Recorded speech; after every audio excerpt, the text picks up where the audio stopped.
Welcome to the Simpleton Podcast. This is the official podcast of Simple House, and we're going to have a podcast on inflation and the poor. Welcome, Laura Heeman. Welcome, Clark Massey. Is the AC on pretty high where you're at? You look like you're wearing a Christmas sweater. The AC, I am at my parents' house, and it is freezing in here. We're here to talk about inflation and the poor today. It's kind of something that's going on right now that I feel like is not receiving hardly any mention in the press, and it deserves a discussion. So we're going to try to unpack that issue for everyone about how there's kind of two aspects of the issue. What are the causes? Is inflation actually happening? And then the second part of the question is, how's it going to affect the poor? How's it going to affect our ministry? What's the cost of this type of thing to the poor? And we're going to try to give you some ideas that are beyond the basic like debt versus savings analysis of inflation. Mm-hmm. All right. The reason why this should be talked about more, and I don't know why it's not getting talked about, but the reason why it needs to be talked about more is 25% of the money supply of the US dollar was created in the last year and a half. If you want to verify this yourself, you can go to the St. Louis Federal Reserve. They seem to be the Fed branch that tracks money supply the best. M2 is the type of money supply that I use to create that calculation. It's a fairly common econ stat, the M2 money supply. So how did this happen, right? What happened was basically the government has two choices whenever it's going to have deficit spending, when it's going to spend more than it takes in taxes. It can either take money out of the economy, take a loan from the economy in order to spend, kind of like a normal household would or a corporation would, like you borrow money in order to spend more than you're making, or it can print money. If you've heard the term monetizing the debt, that's kind of a less alarming way of saying print money. And if you get into the weeds, you can get confusing, but it comes out to print money. It's basically they're cooperating with the Federal Reserve to create money. So if money supply has increased 25%, or it hadn't increased, 25% was created, it's increased by more than 25%, that sounds like a slam dunk that there should be inflation. But people will object and say there's more to the calculation. Yeah, just if you do some Googling about is there going to be inflation, it's like every first 4 articles is like, here's why you shouldn't worry about inflation. And then the 5th one is like, I and a small minority of people am worried about this, you know? Well, there's a real simple econ like 101 equation that says like the 3 factors in inflation is how much you're producing, the velocity of money, which has to do with how much people are spending money versus saving money, and also the quantity of money, the supply of money. Mm-hmm. And so I think that this kind of just muddles the problem too much, because if people are saving money, they're not saving it forever, and there's no reason to think that American production is going to go up over a third, over 2019. So essentially, you still come down to the final point that the supply of money is going to cause inflation. And I think we're already seeing it. Have you noticed I've noticed here that like milk prices have increased, prices that aren't that are commodity prices that aren't like pegged, like a 25-cent pack of gum, but like cereal seems to always be fluctuating in price. Right. I've definitely noticed beef prices have changed. Right. Gone up. Commodity prices. The other thing is like building materials are commodity prices. Like if you're going out to buy wood or something, And I've just seen a lot of kind of weirdness in there. Like I'm seeing a lot of prices increase, metal, wood. And then you keep getting these explanations of why it's happening that aren't inflation. Like I've been told the forest fires I've told COVID caused lumber prices to spike. I've been told forest fires caused lumber prices to spike. I've been told collusion amongst lumber companies caused it to spike. But it's spiking along with all these other factors, that just doesn't make sense, to claim that any little explanation individually can explain it. Well, and the lumber spike should be over by now, right? If it was a COVID spike, it should be over by now, right? Because people aren't at home bored with their home improvement projects anymore, for the most part. Right. And and the forest fires are now kind of in the rearview mirror by almost a year. And we've had forest fires in the past that didn't cause the spikes. And collusion's always a dubious assumption because it takes a lot of work to get a bunch of corporations to collude. But but the other issue is like it did go down recently, but it didn't go down nearly as much as it had increased. So I had some people arguing that. The point is that you don't want to get stuck in the weeds. You want to look at this broadly. Everyone agrees that inflation's going up. It's just a matter of how much, Right. Because there's a healthy amount of inflation that you want every year. I think that is a debatable concept. I think that a lot of people would argue that a fixed money supply would be just fine, if not way better for the poor and everyone. But there are people who say you want so much inflation each year. Certainly, if you're a politician and you want to keep spending, there is an idea that this inflation is helping you get out of this problem of a budget deficit every year, right? Right. Okay. So there's people who would advocate for that, but I don't think that's clear, right? Okay. And we're not going to get too. I kind of want to keep this based on how these factors are going to affect the poor, and not kind of get off into a bunch of side tangents. Yeah. But maybe we do have to deal with that a little bit. There's a problem with the political definitions of inflation because it gets monkeyed with. The most obvious example of this was in the 90s. So in the 90s, the leading measure of inflation for the U.S. government is the Consumer Price Index. They redefined the Consumer Price Index to make it look a lot less, as far as inflation goes, going forward.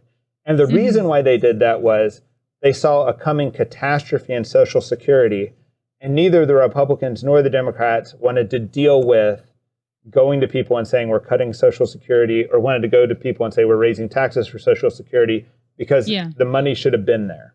They'd already, due to the budget deficit, spent the money.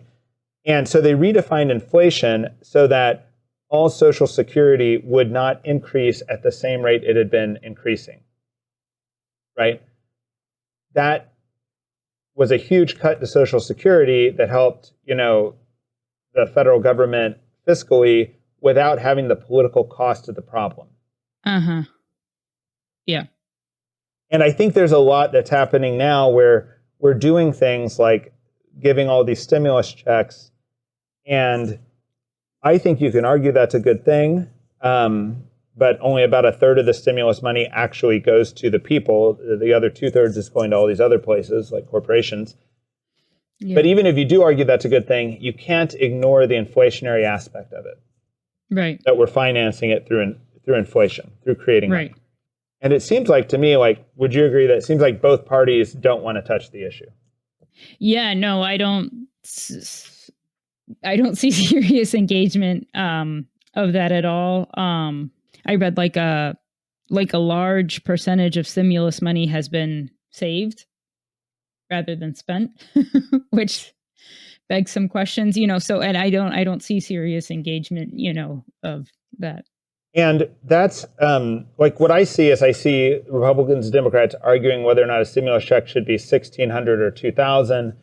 And really none of that's about inflation. That's just about a little squabble they're having about within a couple $100 what we're going to be receiving, right? Yeah. And we're not having a serious discussion of should we have increased the money supply? It's about public perception. Yeah. Right. I mean, seriously. It's not about are there any dangers of increasing the money supply? How's this going to affect the economy and the poor long term? There's no real discussion of that by either party. Right. So that begs the question, if you are going to have a discussion of that, what's it look like? Who does all this new money help? Who does it hurt? How does it affect the poor? There's some articles that just came out that say that world hunger is up by 70%. Is this the cause of it? We need to entertain that question, because that would be there are massive consequences to these policies that we're not talking about. Yeah. Do you know what they meant by world hunger? Just, you have to be a little bit suspicious of those numbers because sometimes hunger can mean different foods than you would otherwise choose to eat and things like that, or changing diet. So I did not dig deep to see what the UN meant by those definitions. But no matter what the definition is, it can't be good. Like, even if the number's only half that size, it's tragic. Well, I mean, and with a number that massive, right? Like, there's negative consequences, obviously. Yeah. That's why I didn't dig deep. I was like, regardless of how they define hunger, this is bad. And they claimed it was due to rising food prices. So let's get into this. In a way, if any other country had tried to do what the U.S. has done in increasing the money supply so much, they would almost all have runaway inflation. The U.S. is kind of a special case because we're such a large economy, and because we have the dollar has been protected so well by previous, generations of Americans that it's the global reserve currency, along with gold. So in a way, us increasing the money supply, it takes more to mess it up than other nations. Like, if Brazil did what we did, I think they'd see a much more immediate impact than the U.S. I saw. So if I was going to sort of do like a gut check or something, I would think like, this looks pretty bad. But then deeper down, I think I would think, well, we've always, like, in my lifetime worked it out, and like in 2008, we were expecting like massive inflation problems, right? That never really came to fruition the way we expected. And some arguments that I saw in articles now is that we just have like a more robust like banking and understanding of inflation than we did in the past when it's been a problem. So I think that's interesting. I think that first let's define what we're worried about here, right? Like 2% inflation goes mostly unnoticed by most people, right? Like, your budget might get tighter in some way. Maybe your wages increase by 2% a year. You're not going to notice that, right? Once it gets up to, like, say 5%, you start paying attention, right? And then there's something called hyperinflation, which is when you kind of have a collapse of a currency and it just runs away, where it's like multiple 100% inflation. There are some people who are arguing that we need to be worried about hyperinflation because maybe the U.S. dollar will no longer be the global reserve and it could run away. But that's not really what I think you and I need to talk about. I think what we're talking about is it's going to get to that 5%, 7% range. Okay. And that's consistent with public forecasts. And the 2008 situation is interesting and relevant because we did use monetary policy there. I think the take home there is two things. One, we ended up with a major recession, regardless of us inflating, printing money and trying to get out of that. So it didn't prevent a recession, which we need to talk about. And the other thing about the 2008 thing is a lot of the, best minds in the field have no idea why it did not cause inflation. Like, even like the Warren Buffetts of the world are like, oh, don't know, like almost like, that's not almost like, has it just not hit yet? Like, that's not are we just cashing out our? I know. So if a young economist came to me and said, well, we have better banking and better economic theories, I'd be like, I don't know. I mean, it's a pretty basic economic equation that money supply should increase inflation. So let's talk about this. So who does this hurt? And let's talk about recessions in general. I think right now it's pretty convincing that we're going to have inflation due to the policies of the last year and the stimulus. I don't know that it's convincing we're going to have a recession. I do think inflation often causes recessions, but I don't really have an idea about that, right? But when you and we were at Simple House during the Great Recession of 2008, how do you feel like that affected the poor? I think, the main thing in the recession was it was hard to get a job, right? And I think that was across the board. And a lot of people that we've helped maybe weren't motivated to get jobs anyway. But occasionally someone would say, like, this is it, I'm going to get a job, right? And they would go interview at Marshall's with like 15 other people for 2 spots or something like that, So it became a lot harder to get jobs. And I think before 2008, it was like older teenager in the neighborhoods we were helping wanted to get a job, and he could kind of reliably go get a job at GameStop or something, and all of a sudden those jobs were like, not Right. Not there. Right. I feel like a lot of the people we serve are on like a fixed income or no income and may have some disability or something that keeps them from working. And they didn't see a big difference during the 2008 recession, except maybe crime felt like it was increasing in the neighborhoods we serve, I think, due to the recession. But but then like the young guys I knew, like they kind of took jobs for granted. Like you could have it, you could always go get another one. And then during the Great Recession, it was like, some of them went unemployed for 3 years. Yeah. And they were trying to get jobs and giving up. Yeah. And they kind of lost 3 years of their prime working age. Right. You know what I mean? Like you said, like literally you could say that recession set them back 3 years in their 20s. Yeah. But in the context of not having like a family safety net or kind of financial resources that are coming from your family some other way, right? Which, like you and I have, and if we would have had a employment crisis, Right. Yeah, they were on welfare safety net, not a family safety net. Yeah. But yeah, so I think that was a huge cost of that recession to the poor. And I think like whenever we're talking about either this inflation or recession, the thing that speaks to me the most is this idea of what's happening to social mobility. So America has had pretty good social mobility. It's not something studied by economists that much, but it has to do with like, can you transition from the poorest, say, quintile of society to the next one, to the next one, to the next one? Can the upper middle class person become wealthy? Can the lower middle class person become upper middle class, right? And when they've tracked wealth in our society, they found there's a pretty good amount of turnover in the different quintiles. Right. People going up and down, right?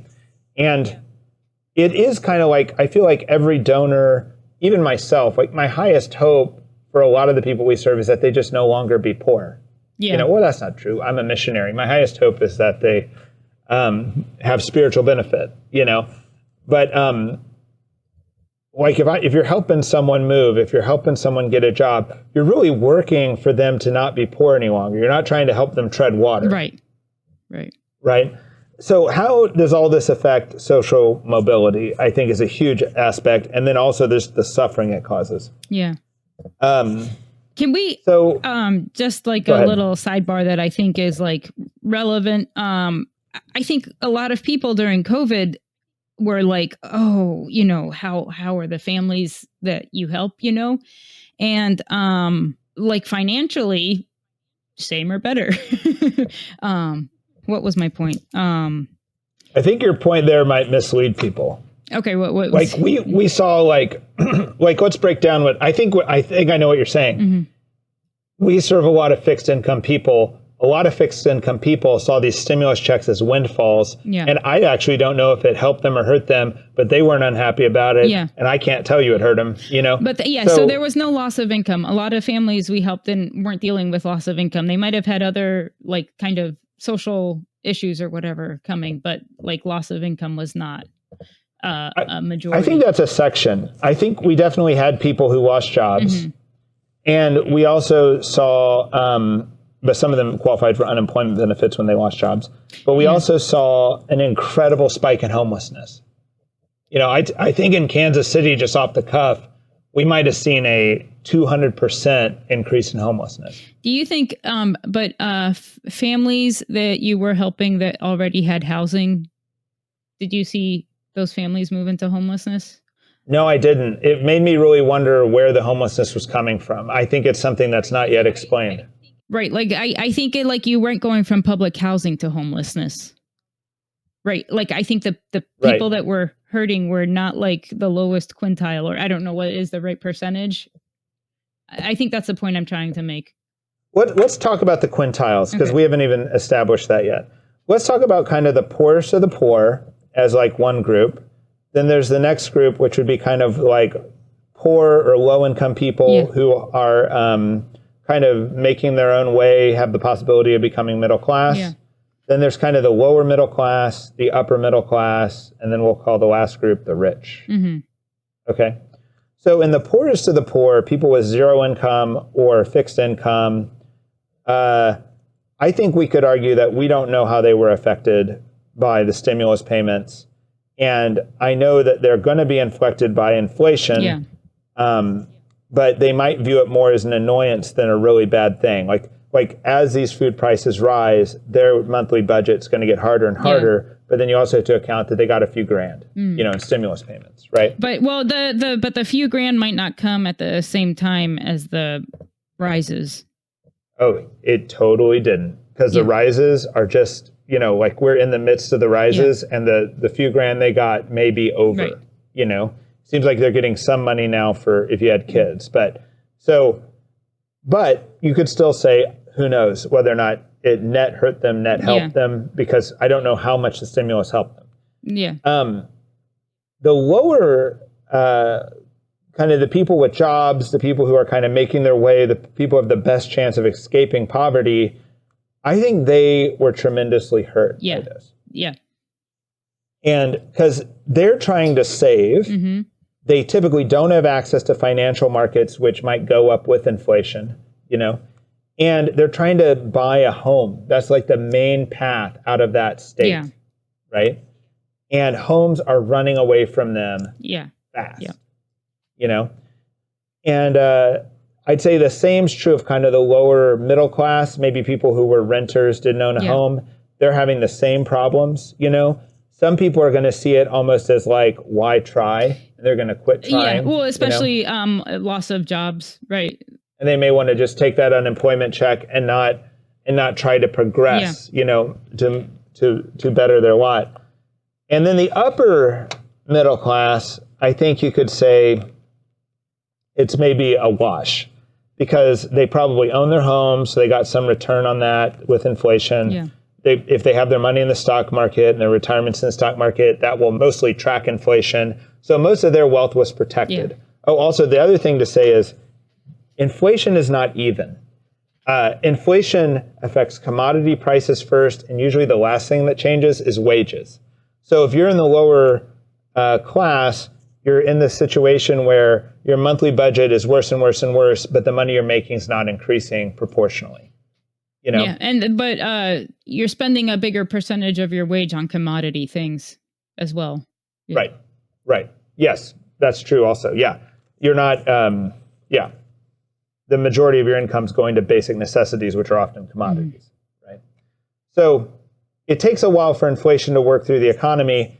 And as it works through the economy, usually one of the last things to change is wages. So that's hurting everyone below. Whereas like the upper middle class probably can protect their wealth, and they also are in a situation where maybe they could even take one of these super low interest rate home loans, buy one of these homes, and do well, because what's accompanying inflation right now, which is so weird, is record low interest rates. We're at a point where possibly the interest rate, I'm not going to say possibly, probably, almost certainly, the interest rate you can get on a long-term home loan right now is below inflation, right? Which is insane, and that's why the rich are accumulating so much wealth right now. What they're doing is they have the most access to loans.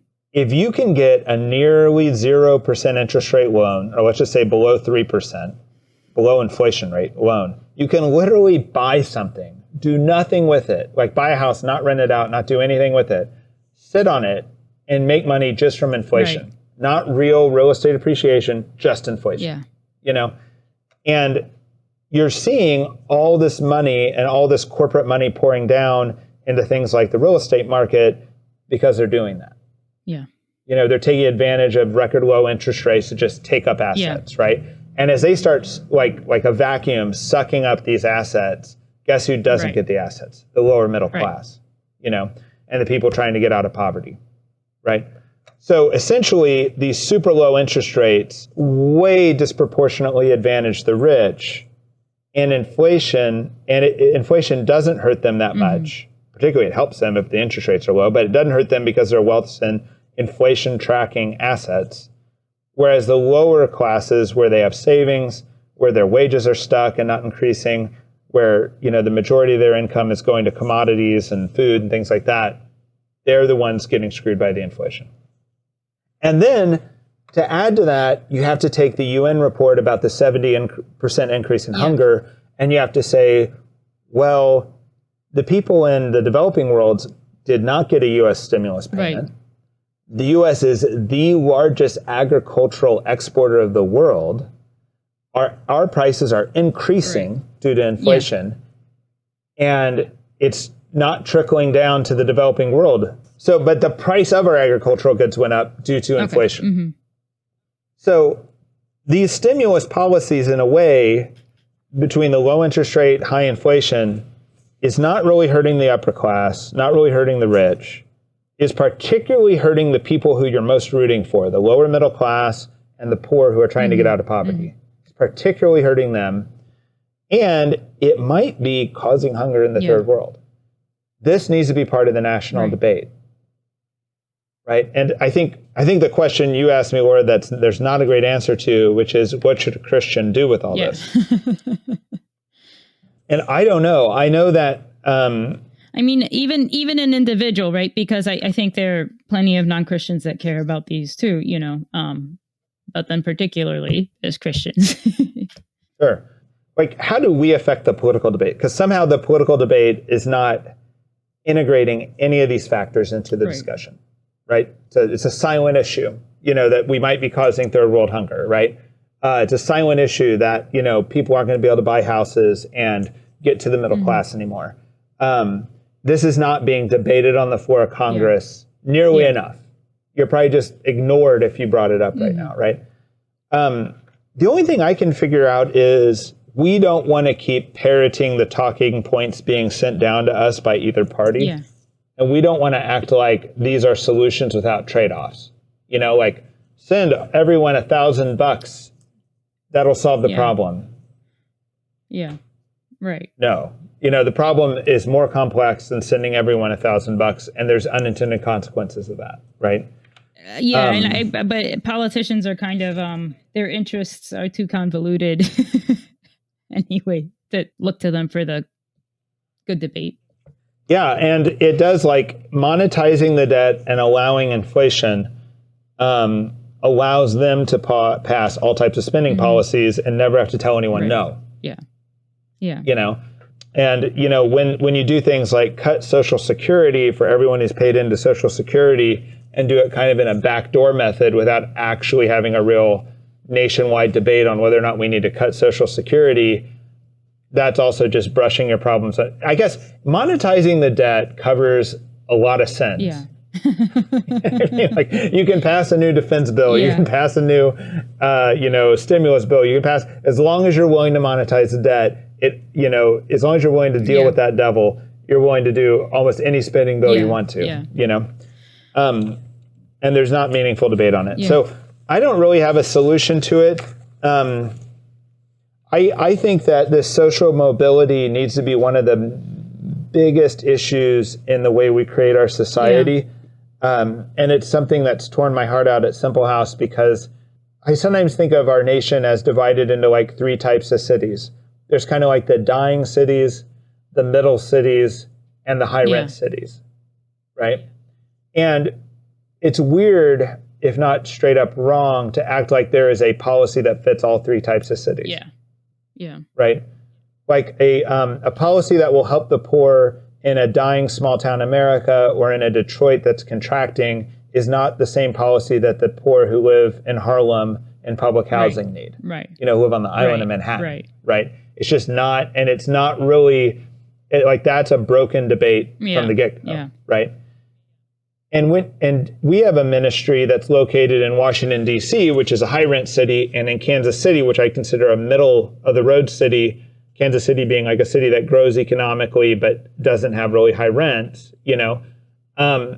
when we deal with the poor in D.C., we see a lot of intergenerational poverty where people have lived in public housing. Grandma lived there, mom lived there, I'm going to live there. They literally are inheriting. Yeah, like we're seeing housing. Fourth and fifth generation public housing right now. Right. And you're also seeing a problem of people in these high rent cities where it's like, if some of the young guys I worked with got a $15 an hour or $20 an hour job, that would be like that would be an enormous achievement. But even if you got them there, they're not really going to be able to afford to move out, have a family, even a 2-income family, pay all their bills and be able to support themselves, Whereas and therefore it's just incredibly tragic. Like, you don't really understand how to encourage the poor to achieve in that situation. You almost I'm tempted to tell people to migrate, go to a lower rent city. And I think, one of the guys you used to hang out with a lot here in DC, I think, who's the most successful, has done exactly that, Right. Like living 45 minutes. But then when you come to Kansas City, which is like the middle of the road city, you kind of get, like, we'll meet people in the public housing that are there for 5 years and move out. Like, it really is like a safety net that catches you at your down point. You get your life together and you move on. That's like what you want it to be. And right. And I would define that as like decent social mobility. Yeah.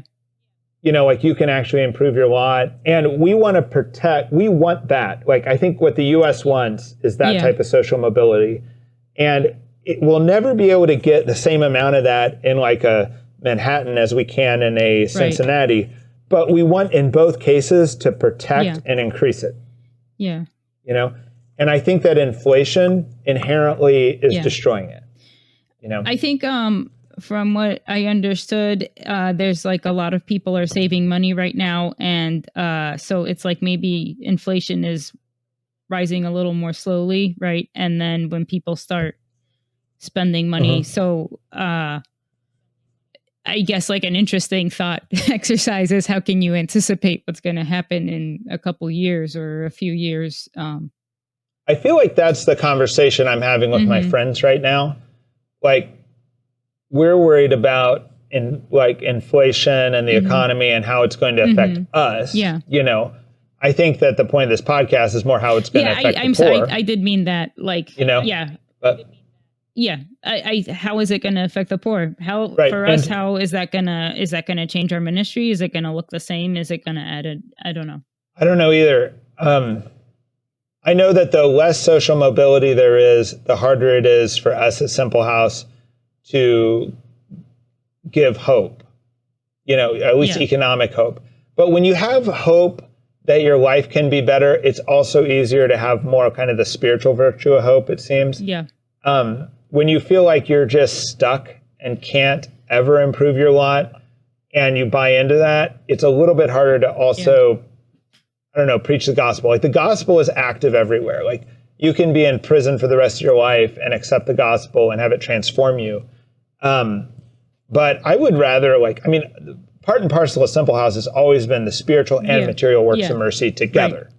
Right. We're bringing you the good news while we'll help you if we can.